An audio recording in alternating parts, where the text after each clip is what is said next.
নমস্কার বন্ধুরা, welcome to roots of passion. আর আমি সৌরাঙ্ক। আজ এরকমই কিছু মনোরম পরিবেশ উপভোগ করতে পৌঁছে গিয়েছিলাম এক গ্রামে। যাওয়ার খরচ মাত্র 80 টাকা। সকালবেলা বিধাননগর স্টেশনে পৌঁছে দেখলাম ট্রেন দাঁড়িয়ে রয়েছে, তাই টুক করে 30 টাকার টিকিট কেটে নিলাম আমাদের গন্তব্যের জন্য। তারপর ট্রেনে উঠে বসলাম এবং অবিলম্বে ট্রেনটি চলতে শুরু করলো। ভেতরে বসার জায়গা তো ছিলই, কিন্তু গেটে দাঁড়িয়ে এরকম সকালের মনোরম পরিবেশ উপভোগ করার মজাই আলাদা। তাই গেটেই দাঁড়িয়ে ভিডিও করতে করতে এগিয়ে চললাম গন্তব্যের দিকে। সকালের যাত্রাপথে সূর্যিমামার দর্শন পেয়ে মনটাও বেশ ভালো হয়ে গেল। সাধারণত শিয়ালদা স্টেশনে ঢোকার আগে ট্রেনটি কিছুক্ষণ দাঁড়ায়, কিন্তু এক্ষেত্রে ট্রেনটি একদমই স্লো হয়ে গেল এবং ধীরে ধীরে এগিয়ে চললো শিয়ালদা স্টেশনের দিকে। তবে চোখে পড়লো এক কাকাকে, যিনি ট্রেন থেকে অনেকটা ঝুঁকে উঁকি মারছেন। হয়তো তার অফিসে যাওয়ার অনেকটা তাড়া রয়েছে। যাই হোক, এরকম রিস্ক নেওয়া কারোরই উচিত নয়। ট্রেনটি থামতেই নেমে পড়লাম ট্রেন থেকে, অর্থাৎ পৌঁছে গিয়েছি শিয়ালদা স্টেশনে। একটু আশেপাশে দেখেই তারপর সোজা প্ল্যাটফর্ম ধরে হাঁটতে শুরু করলাম 16 নম্বর প্ল্যাটফর্মের দিকে। আমরা সেখান থেকে ধরেছি ক্যানিং লোকাল। হ্যাঁ, আমরা দক্ষিণবঙ্গের দিকে যাচ্ছি। আশা করছি এখনই বুঝতে পারছেন আমাদের গন্তব্য হলো ক্যানিং। যত দ্রুত ট্রেনটি এগোচ্ছিল তত দ্রুতই আমরা শহর ছেড়ে গ্রামের দিকে প্রবেশ করছিলাম। যেতে যেতে চোখে পড়ল সবুজ ঘেরা মাঠ, ধানক্ষেত, ছোটোখাটো পুকুর এবং দূর দূরান্ত পর্যন্ত অপরূপ দৃশ্য। এই দৃশ্য দেখতে দেখতে আমরা পৌঁছে গেলাম ক্যানিং স্টেশন। স্টেশন থেকে নেমে বাঁদিকে কিছুটা হেঁটেই আমরা পেলাম ম্যাজিক গাড়ির স্ট্যান্ড। তাই অগত্যা চেপে বসলাম ম্যাজিক গাড়ির ওপরে। প্রথমে বসতে কিছুটা অসুবিধা হচ্ছিল ঠিকই, কিন্তু adventure should be the first priority. আর এভাবে গাড়ির ছাদে বসে হাওয়া খেতে খেতে প্রাকৃতিক সৌন্দর্য, গাছপালা, ধান ক্ষেত এই সমস্ত দেখতে দেখতে এগিয়ে চলাটাই আমার কাছে অ্যাডভেঞ্চার। পথে চোখে পড়ল বিশাল বড় বড় ভেড়ি। এই সমস্ত ভেড়িতে সাধারণত রুই, কাতলা, মাগুর, সিলভার কাপ এই সমস্ত রকমের মিষ্টি জলের মাছ চাষ করা হয় এবং এই মাছগুলি বড় হলে এখান থেকে ধরে কলকাতায় সাপ্লাই করা হয়। আর এই সমস্ত ভেড়ি দেখতে দেখতে আমাদের গাড়িটি ছুটে চলল দুরন্ত গতিতে। কিছু দূর যাওয়ার পরেই চোখে পড়ল একটা ব্রিজ। ব্রিজটি হলো মাতলা ব্রিজ। এই ব্রিজটি 2113 ফুট লম্বা, অর্থাৎ বুঝতেই পারছেন নদীটি কতটা চওড়া। এখানেই বলে রাখি, আমাদের ম্যাজিক গাড়ির ভাড়া নিয়েছিল মাত্র 50 টাকা। যেতে যেতে আরেকটি ব্রিজের সম্মুখীন হলাম।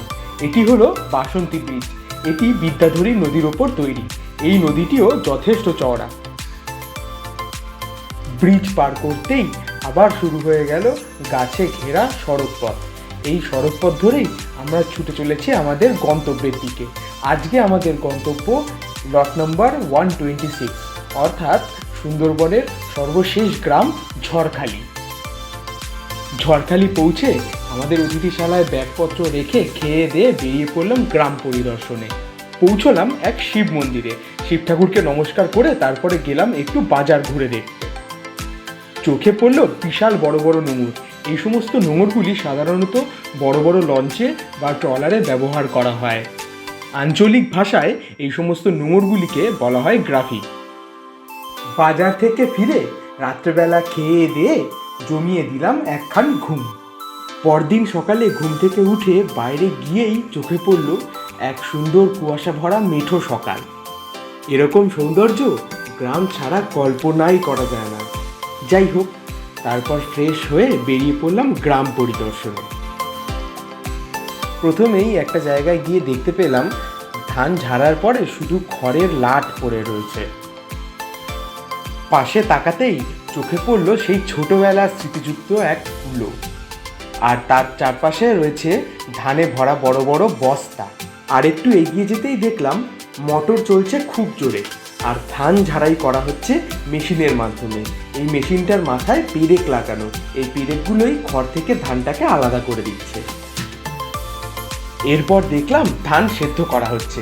খড় পুড়িয়েই এই ধান সেদ্ধ করা হয় এবং তারপরে থালা দিয়ে ধানগুলিকে ভালোভাবে ছড়িয়ে দেওয়া হচ্ছে শুকোনোর জন্য। আর চারপাশে ছড়িয়ে পড়েছিল ধান সেদ্ধর এক সুন্দর গন্ধ। সে গন্ধ বলে প্রকাশ করা যাবে না। এমনই এক গন্ধ যা গোবিন্দভোগ চালের গন্ধকেও হার মানায়। এরপর আমরা এগিয়ে চললাম। গাছপালা ঘেরা ফাঁকা পথ, বিশাল লেক, দূরে বিস্তৃত ধান ক্ষেত, সমস্ত কিছুকে পেছনে ফেলে আমরা এগিয়ে চললাম নদীর দিকে। পথে এসে পড়লো একটি স্কুল, যেন গল্পের বইয়ে পড়া ছবির মতো। মাঠের মাঝখানে একটি ছোট্ট প্রাইমারি স্কুল।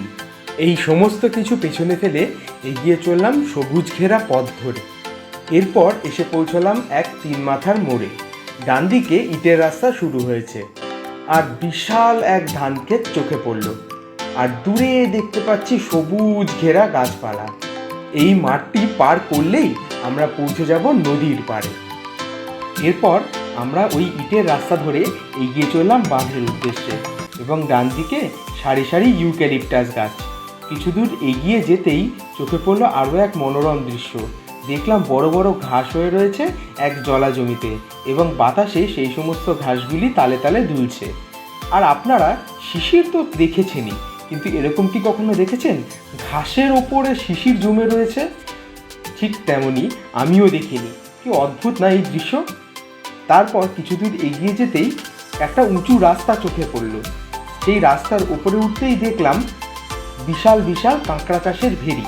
হ্যাঁ, এখানেই কাঁকড়াগুলো চাষ হয়, যে সমস্ত কাঁকড়া বিদেশে রপ্তানি করা হয়। বড় বড় কাঁকড়া চাষের জন্য এই সমস্ত ভেড়িগুলি বিখ্যাত। সেই উঁচু রাস্তা ধরে সোজা চলতে শুরু করলাম ভেড়িটাকে বাঁ দিকে ফেলে। রাস্তা দিয়ে এগিয়ে যাওয়ার পরেই তারপরে আমরা উঠলাম বাঁধের রাস্তায়। সোজা দূরে দেখা যাচ্ছে নদী, আর আমাদের ডান দিকে নদীর জল ঢুকে গেছে জোয়ারে। আর এই যে ছোট ছোট গাছগুলো দেখছেন, এগুলো হলো সুন্দরী গাছ। পাশেই ছোট ছোট শাঁসমুলগুলোও চোখে পড়ছে। আজকে আকাশটা বেশ পরিষ্কার রয়েছে, তাই দেখতেও বেশ সুন্দর লাগছে, একদম ঝলমলে। তারপর নদীর পাড়ের দিকে আমরা এগিয়ে চলেছি। আসলে ব্যবস্থা করেছিলাম একটু মাছ ধরার, তাই একটু হুইল টুইল নিয়ে এসেছি নদীতে মাছ ধরবো বলে। এই সেই বিদ্যাধরী নদী, যে নদীতে আমরা মাছ ধরব। এখন ভরা জোয়ার চলছে, অর্থাৎ মাছ ধরার আদর্শ সময়। কি বিশাল চওড়া এই নদীটা! এই নদীর ওপারেই রয়েছে সুন্দরবনের আসল জঙ্গল, যেখানে বাঘ আসে। এই যে পাশে ভাই বসে মাছ ধরছে, আর এই হচ্ছে সেই জঙ্গল, একদম নদীর পাড়ে যে জঙ্গল, ঘন গভীর। সেখানে এক কাকার সাথে দেখা হয়ে গেল। কাকা সকালবেলা নদীর পাড়ে কাঁকড়া ধরতে বেরিয়েছিল। একদম কর্দমাক্ত এই কাকা উঠে এসেছিল নদী থেকে। আমরা দেখে প্রথমে কিছুটা ভয় পেয়ে গেল। কাকাকে জিজ্ঞাসা করলাম, কাকা তোমার কাছে কাঁকড়া আছে? কাকা বললো হ্যাঁ। তারপরে কাকার কাছে দরাদরি করে 250 টাকায় প্রায় 1.5 কেজির বেশি কাঁকড়া কিনে নিলাম, যেটার দাম বাজারে প্রায় 900 থেকে 800 টাকা। এত কম দামে কাঁকড়া পেয়ে আমরাও খুশি। তাই কাকাকে বললাম, কাকা কাঁকড়াগুলোকে একটু বেঁধে দাও, কারণ কাঁকড়া তো আর আমরা বাঁধতে পারি না, এটা বাঁধার একটা ইউনিক স্টাইল রয়েছে। মাছ ধরতে ধরতে বিকেল হয়ে গেল, আর এই বিকেলটা যে এই নদীর পাড়ে এতটা সুন্দর তা কল্পনাও করা যায় না। তাই একটু সময় কাটিয়ে তারপরে আমরা এগোলাম আমাদের অতিথিশালার দিকে। সেখান থেকে ব্যাগপত্র নিয়ে আমরা বাড়ি ফেরার পথে। আজ এই পর্যন্ত। ভালো লাগলে লাইক অ্যান্ড সাবস্ক্রাইব করতে ভুলবেন না। আবার এরকম কোনো ভ্রমণ কাহিনী নিয়ে হাজির হব রুটস অফ প্যাশনে আপনাদের সকলের সামনে। ধন্যবাদ।